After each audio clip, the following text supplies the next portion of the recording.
On a quiet Tuesday afternoon in late May 1980, something extraordinary happened in a small, unremarkable house on Banning Street, Winnipeg.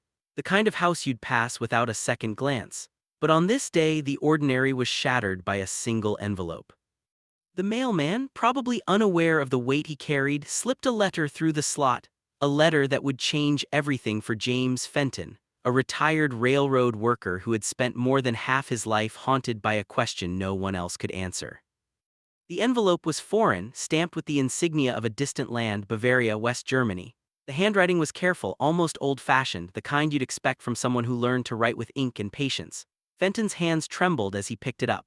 For 35 years he had been searching for a ghost, a man he met for just 12 minutes in the sky over war-torn Europe.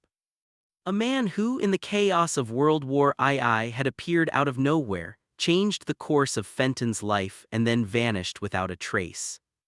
He sat at his dining table, the same spot where he'd written hundreds of unanswered letters, and opened the envelope. Inside was a single sheet of paper folded with precision. The letter was written in English, but not the English of a native speaker. There was a formality to it, a carefulness that hinted at a lifetime spent choosing words wisely. And at the very top, 5 words that made Fenton's heart stop cold: "I believe I am him." In that moment, time seemed to freeze. The walls of the little house faded away, and Fenton was transported back to a December sky over Germany, to the roar of engines and the scream of flak, to the face of an enemy pilot who had shown him mercy when no one else would.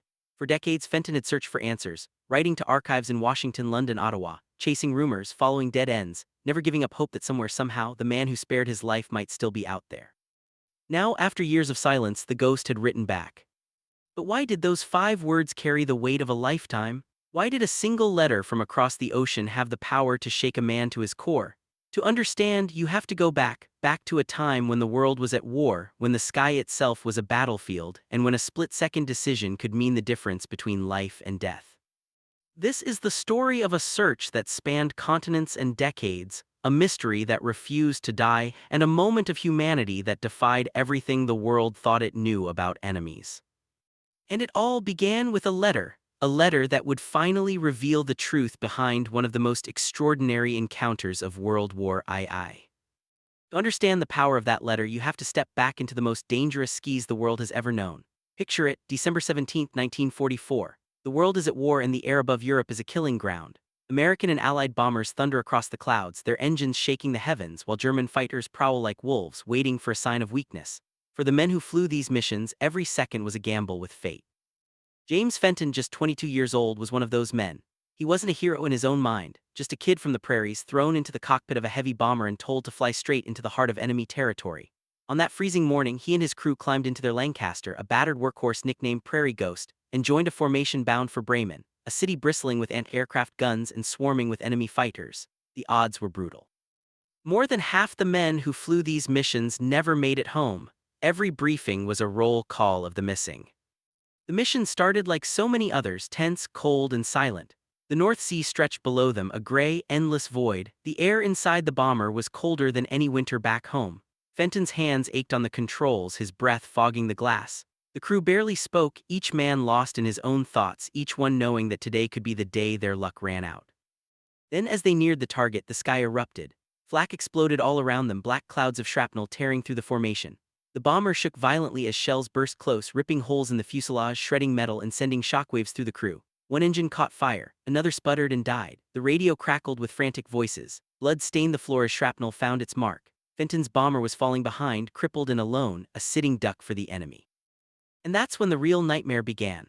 Out of the swirling chaos, 2 German fighters appeared, their guns blazing. Cannon shells ripped through the bomber, smashing glass, tearing into the crew. The rear gunner went silent. The bomb aimer was bleeding out. The Lancaster was losing altitude, sinking toward the frozen ground of northern Germany. Every man on board knew what happened to stragglers. Alone, they were easy prey. But then something impossible happened. As Fenton struggled to keep the dying bomber in the air, a single German Messerschmitt fighter pulled up alongside, so close Fenton could see the pilot's face through the canopy. The enemy didn't fire. He didn't even raise his guns. Instead, he matched the bomber's speed, flying wingtip to wingtip, his eyes locked on Fenton's. For a moment, time stopped. The war, the fear, the hatred, all of it faded. There was just the roar of engines and the silent connection between 2 men on opposite sides of the greatest conflict in history. The German pilot pointed down, signaling for Fenton to land and surrender. Fenton shook his head. The pilot pointed north toward neutral Sweden, a chance at survival but not home. Again, Fenton refused. And then, in a move that defied every rule of war, the German pilot pulled ahead and took up position just above the bomber's wing. He became their shield, their silent guardian. As they approached the deadly coastal batteries, the anti-aircraft guns fell silent.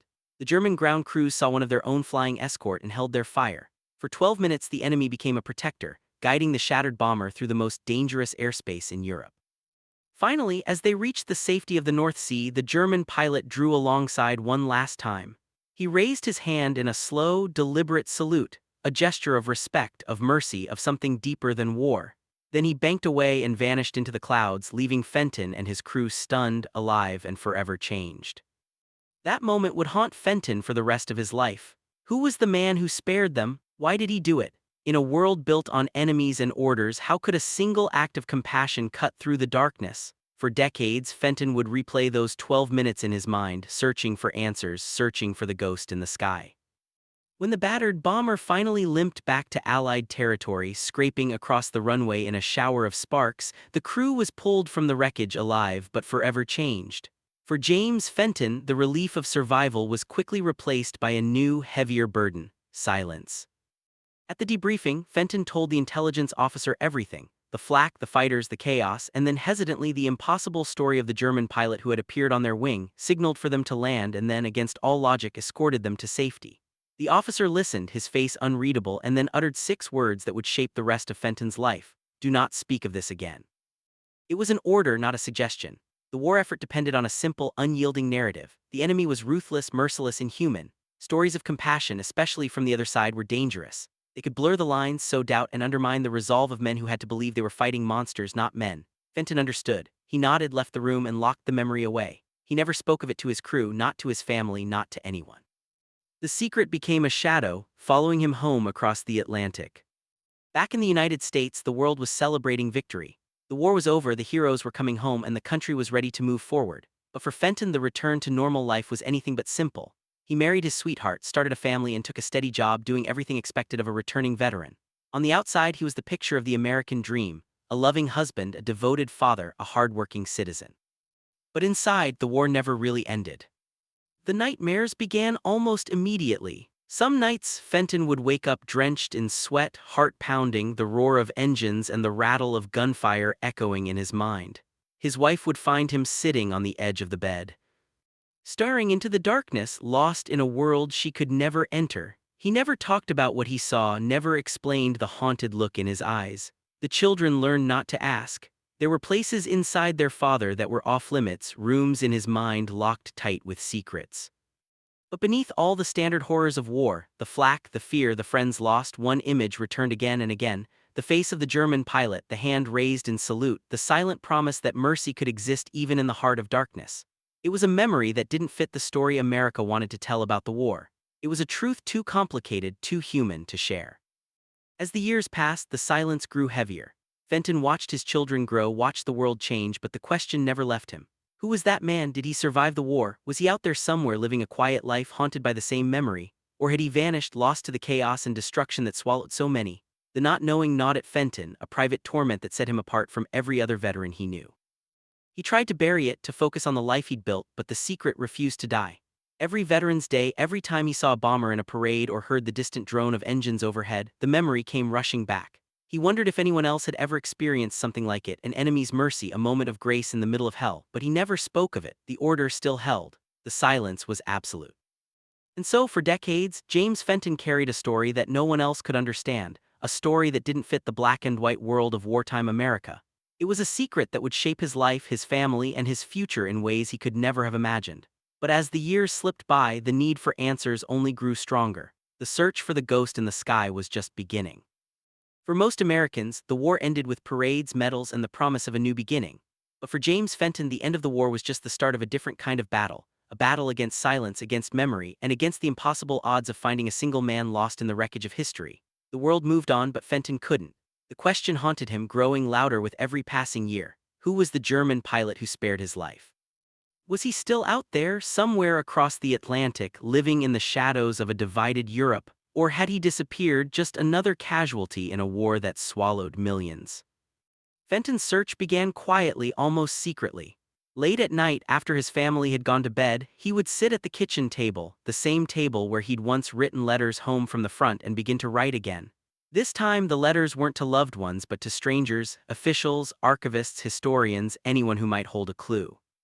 He started with the obvious. The U.S. Army Air Force's archives in Washington, D.C. He described the mission, the date, the impossible encounter in the sky. The response was polite but cold. No records, no names, no help. Undeterred, Fenton expanded his search. He wrote to the British Air Ministry, hoping that maybe, just maybe, Allied intelligence had captured something in the chaos of war. Weeks passed, another dead end. He tried the Canadian archives, thinking perhaps the Royal Canadian Air Force had kept a record of the mission. Again, nothing. Each letter was carefully filed away in a growing stack of disappointment, a paper trail of hope and heartbreak. But Fenton was nothing if not persistent. The American spirit, that refusal to quit, burned in him brighter than ever. He reached out to veterans associations both in the U.S. and overseas. He placed notices in aviation magazines, hoping that some old pilot flipping through the pages in a quiet moment might recognize the story. He even tried to contact Luftwaffe veterans groups in Germany, sending letters across the Iron Curtain, chasing rumors and whispers. Every response was the same. Without a name, a unit, or a serial number, the search was hopeless. Still, Fenton refused to give up. The search became his obsession, a quest that stretched across decades and continents. He read every book he could find about the air war over Europe, scouring footnotes and appendices for any mention of mercy in the skies. He learned the names of German fighter units stationed near Bremen, memorized their histories, and tracked down every scrap of information he could find. He built a map of possibilities, pinning it to the wall of his study, connecting dates and locations with red string like a detective chasing a cold case.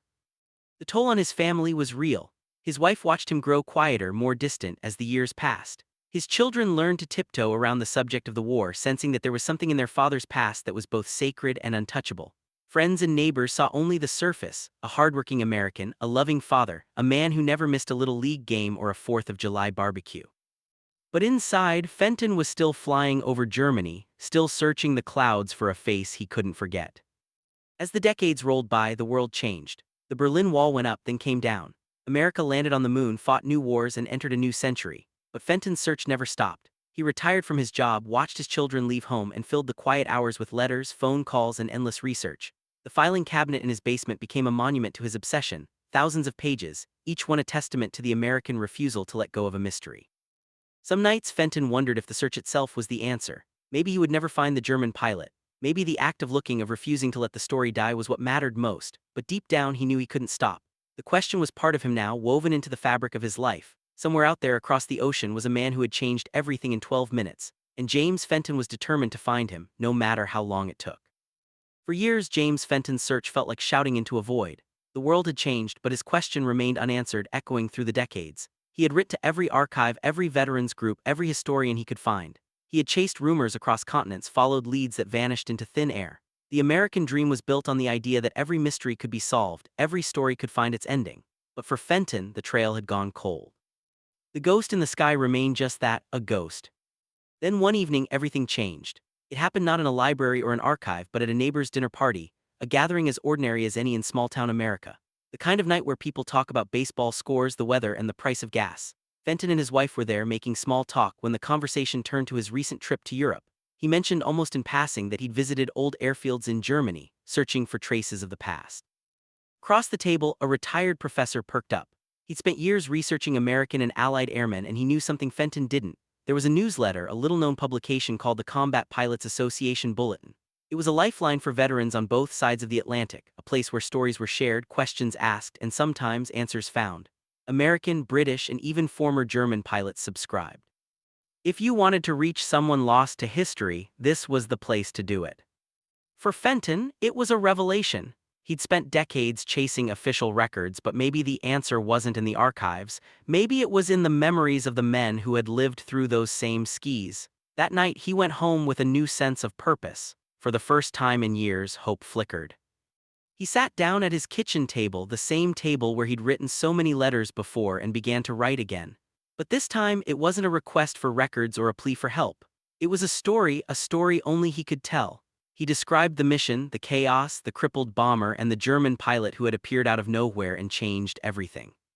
He included every detail he could remember: the The date, the location, the markings on the enemy plane, the salute that had haunted his dreams for decades. He poured his heart into the letter knowing it might be his last chance. When he finished, he mailed it to the Combat Pilots Association Bulletin, sending his story out into the world like a message in a bottle. Then he waited.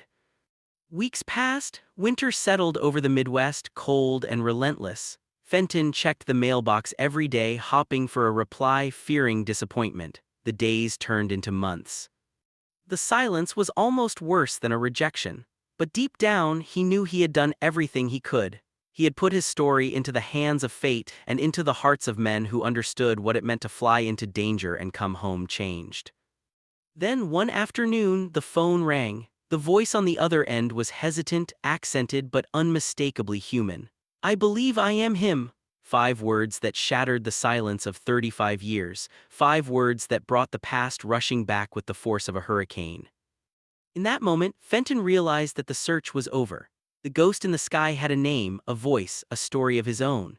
The mystery that had defined his life was about to be solved not by official records or government archives, but by the power of human connection, by the stubborn American refusal to let go of hope, and by the simple act of telling the truth. The turning point had come not in the halls of power, but in the hearts of 2 men who had once been enemies and were now, finally, about to become something more. The day the letter arrived, the world seemed to hold its breath. For James Fenton, it was as if time itself paused, the ordinary rhythm of American life interrupted by a message from across the ocean. The envelope was thin, the handwriting careful, the postmark foreign, but the words inside carried the weight of a lifetime. "I believe I am him." 5 words that cracked open decades of silence and set Fenton's heart pounding in his chest. He read the letter once, then again, hardly daring to believe. The writer's name was Karl Brandt, a retired schoolteacher from Bavaria. He was 63, a widower, a father, a man who had spent his own life haunted by a single question: did the bomber make it home? Did the crew survive? For 35 years, Brandt had carried the memory of that December day, the image of a crippled American bomber limping through the sky, the faces of desperate young men glimpsed through shattered glass. He remembered the signals, the plea to land, the hope for surrender, the stubborn refusal. He remembered the risk he took, flying escort through the coastal guns, knowing that if anyone on the ground reported his actions, he could face a court-martial or worse. Brandt's letter was more than a confession. It was a bridge across time, a connection between 2 men who had once been enemies and were now bound by a moment of mercy. He described the encounter in detail: the markings on his Messerschmitt, the damage to his own engine, the way the anti-aircraft guns fell silent as he flew alongside the bomber. He remembered the salute, the deliberate, lingering gesture meant to say, "This is not an accident, this is a choice." He wrote that he had never told anyone, not even his wife, about what happened that day. In Hitler's Germany, sparing an enemy was an act of treason. The secret had nearly consumed him. For Fenton, the impact was immediate and overwhelming. All the years of searching, all the unanswered questions, all the nights spent wondering if the story was real or just a trick of memory, suddenly it all made sense. The ghost in the sky had a name, a life, a family. The act of mercy that had saved Fenton's crew had also saved Brandt's soul. Both men had been carrying the same burden, separated by language, distance, and the scars of war.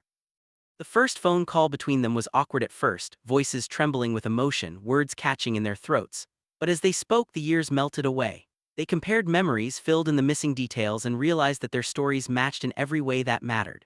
Brandt remembered the exact moment he pulled away over the North Sea, the way the clouds parted, the way he watched the bomber disappear into the gray. Fenton remembered the relief, the disbelief, the sense that something miraculous had just happened. For both men, the call was a release, a chance to finally lay down the weight they had carried for so long. For Fenton, it was proof that his story was real, that mercy could exist even in the darkest of times. For Brandt, it was the answer to a question that had haunted him for decades. The American bomber had made it home. The crew had survived. His choice had mattered. In the days that followed, Fenton and Brandt exchanged letters, photographs, and stories. They discovered that their lives, though separated by war and geography, had followed similar paths, raising families, building careers, searching for meaning in the aftermath of chaos. They realized that the moment in the sky had shaped everything that came after, a single act of humanity echoing through generations. The answer had finally arrived, not from a government archive or a dusty file, but from the heart of a man who had once been called the enemy. In the vast tapestry of American history, it was a reminder that even in the worst of times, the best of us can shine through. And for James Fenton, it was the end of a search and the beginning of something even more extraordinary. When James Fenton stepped off the plane in Munich, the world felt both impossibly large and suddenly very small. For decades, the Atlantic Ocean had separated two men whose lives had been forever changed by a single act of mercy in the skis over Germany. Now, after 35 years of searching, Fenton was about to meet the man who had haunted his dreams and given him a second chance at life. The airport was bustling with travelers, but for Fenton, every sound faded into the background as he scanned the crowd for a familiar stranger. And then there he was, Carl Brandt, the former enemy pilot, now just an old man with kind eyes and a nervous smile. The moment was electric, charged with the weight of history and the promise of forgiveness. They stood face to face, two men who had once been separated by war politics and the iron grip of fate. For a heartbeat, neither spoke. Then, as if on cue, they reached for each other not as enemies but as brothers. The embrace was awkward, emotional, and utterly real. In that instant, the past melted away, replaced by something new: understanding. The days that followed were a whirlwind of conversation, laughter, and tears. Fenton and Brandt walked the streets of Bavaria, sharing stories of childhood, family, and the long years spent searching for answers. They visited the school where Brandt had taught for decades, the church where he'd married his late wife, the quiet places where he'd gone to remember and to forget.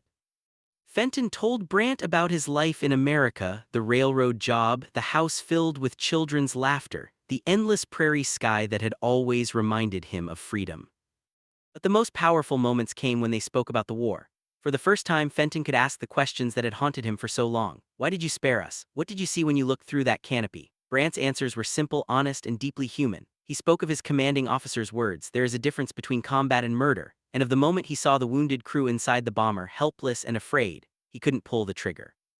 He chose mercy, even though it could have cost him everything. The reunion didn't just heal old wounds, it created something entirely new. Brandt traveled to America, meeting Fenton's family, shaking hands with the men whose lives he had saved.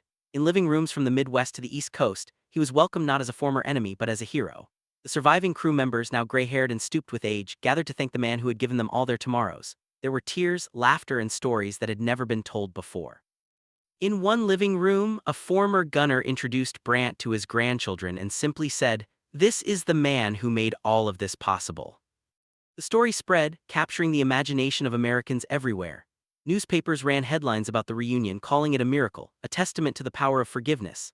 Veterans groups invited Fenton and Brandt to speak at gatherings where they stood side by side and told their story to packed halls.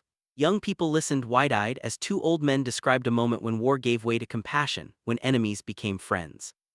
But not everyone understood. Some veterans struggled to accept the idea of embracing a former enemy.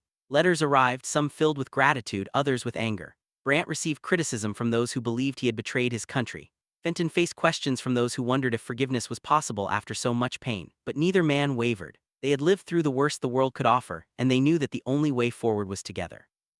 Over the years, their friendship deepened. They wrote letters, made phone calls, and visited each other's homes. Their families became intertwined, sharing holidays, milestones, and the quiet moments that make up a life. For Fenton, the nightmares faded, replaced by dreams of hope and gratitude. For Brandt, the guilt that had shadowed his life was finally lifted. Together, they proved that even the deepest wounds could heal, that even the most unlikely friendships could flourish. In the end, their story became more than just a tale of war and survival. It was a story of redemption, of the American belief in second chances, and of the enduring power of mercy. Two men, once enemies, now brothers, bound not by blood but by a single, unforgettable moment in the sky. As the years passed, the story of James Fenton and Carl Brandt became more than just a tale of war. It became a living testament to the power of forgiveness and the American spirit of resilience. Their friendship, born from a moment of mercy in the skis, grew into a bond that neither time nor distance could break. Letters crossed the Atlantic every week, filled with stories of family, memories of old battles, and the kind of laughter that only comes from shared survival. Sunday mornings became sacred, with long-distance calls connecting a quiet house in the American Midwest to a sunlit kitchen in Bavaria. The phone bills were legendary, but neither man cared. They had found in each other what the war had tried to destroy: hope. Their families, once strangers, became as close as kin. Brandt's son, a doctor in Munich, exchanged letters with Fenton's daughter in Chicago. Brandt's daughter visited the States, staying with the Fentons and marveling at the vastness of the American landscape. Margaret, Fenton's wife, and Brandt developed their own friendship, built on the shared understanding of what it meant to love men who had been broken by war and healed by reunion. Holidays were celebrated across continents, with phone calls and photographs bridging the miles. But time, relentless as ever, marched on. In the spring of 1995, Brandt fell ill. What began as a stubborn cough soon revealed itself as something far more serious: lung cancer, advanced and inoperable. The news hit Fenton like a thunderclap. He booked a flight to Germany without hesitation, determined to be by his friend's side. Margaret watched him go, knowing that this journey was about more than saying goodbye. It was about honoring a promise made in the sky so many years before. In a quiet hospital room in Munich, the two men faced the final chapter of their story. Fenton read aloud from a book of poetry, the same one given to them by a grateful crew member decades earlier. Some days, Brant was strong enough to talk, sharing memories of his childhood, his family, and the day he chose mercy over duty.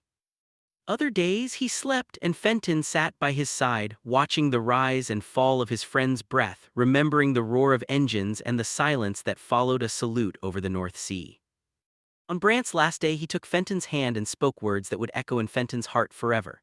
"You know, James, I didn't spare your bomber because of orders or rules. I spared you because when I looked through that glass, I saw my brother." It was a truth deeper than any uniform, any flag, any war. Brant passed away that night, surrounded by family and the friend he had saved so many years before.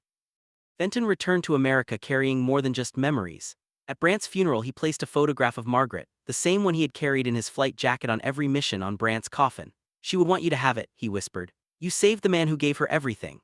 It was a gesture that spoke of gratitude, of love, and of the unbreakable bond between two families forever changed by a single act of mercy. 14 months later, on a cold January morning, James Fenton passed away in his home, Margaret holding his hand. On his bedside table was the German edition of Night Flight, a gift from Brant, its inscription worn smooth by years of reading. At his funeral, the church was filled with faces from every chapter of his life: railroad men, Air Force veterans, neighbors, and friends. The surviving crew members sat together in the front pew, silent, their eyes shining with tears and pride. After the service, Margaret received a letter from Brant's son. Inside was a photograph she had never seen: Fenton standing in the backyard, looking up at the sky, smiling. On the back, in Brant's careful handwriting, were 3 words: "Mein Bruder James, my brother James." Today, Fenton lies in an American cemetery beneath the wide, open sky he loved. Brant rests in a quiet churchyard in Bavaria, the Alps rising in the distance. They are separated by oceans and continents, but their story remains a single thread woven through the fabric of history. It is a story of 2 men who met for 12 minutes in the worst of times, who searched for each other across decades, and who proved that even in the darkest moments, the light of mercy can outlast the shadows of war. Their legacy lives on, not just in the families they saved, but in every American who believes in the power of forgiveness, the strength of hope, and the enduring truth that sometimes the bravest thing you can do is choose compassion over conflict. The story of James Fenton and Carl Brandt is more than a tale of war and survival. It's a living reminder of what it means to be human, even when the world demands otherwise. In the heart of the American experience, we celebrate heroes who rise above the chaos, who refuse to let hatred define them, and who search for answers even when the odds seem impossible. Fenton's journey from the frozen skis of Europe to the quiet streets of his American hometown is a testament to the relentless spirit that built this country, a spirit that never stops searching for truth, for justice, and for connection. Think about it: in a world torn apart by conflict, 2 men found each other not through orders or politics, but through a single, unforgettable act of mercy. For 35 years, Fenton carried the weight of a question that no one else could answer. He searched across continents, through bureaucratic mazes and the fog of memory, refusing to let the story die. That's the American way: never giving up, never settling for easy answers, always believing that somewhere out there, the truth is waiting to be found. But this story is also a challenge. It asks us to look beyond the headlines, beyond the uniforms, beyond the easy labels of enemy and ally. It asks us to remember that every act of compassion, no matter how small, can echo through generations. The salute over the North Sea wasn't just a gesture between 2 pilots. It was a declaration that even in the darkest moments, we have the power to choose who we are. In a world that often feels divided, that message is more important than ever. For Americans, the legacy of Fenton and Brandt is a call to action. It's a reminder that our greatest strength isn't just in our might, but in our capacity for forgiveness, for understanding, for reaching across divides. It's in the way we honor our veterans, cherish our families, and build bridges where others see only walls. Their story is a blueprint for healing, for reconciliation, for the kind of courage that doesn't just win wars but wins peace. And maybe, just maybe, it's a reminder that the search for meaning never really ends. We all have our ghosts, questions that haunt us, mysteries that refuse to let go, but as Fenton's story shows, sometimes the act of searching is what gives our lives purpose. Sometimes the answers we find are bigger than we ever imagined. So the next time you look up at the sky, Whether it's over the heartland, the coasts, or the endless highways that connect us all, remember the story of two men who met as enemies and parted as brothers. Remember that every day is a chance to choose mercy, to seek understanding, and to write a legacy that outlasts even the longest shadows. Because in the end, the real victory isn't just surviving the storm, it's finding the courage to reach out, to forgive, and to keep searching for the light no matter how dark the world may seem.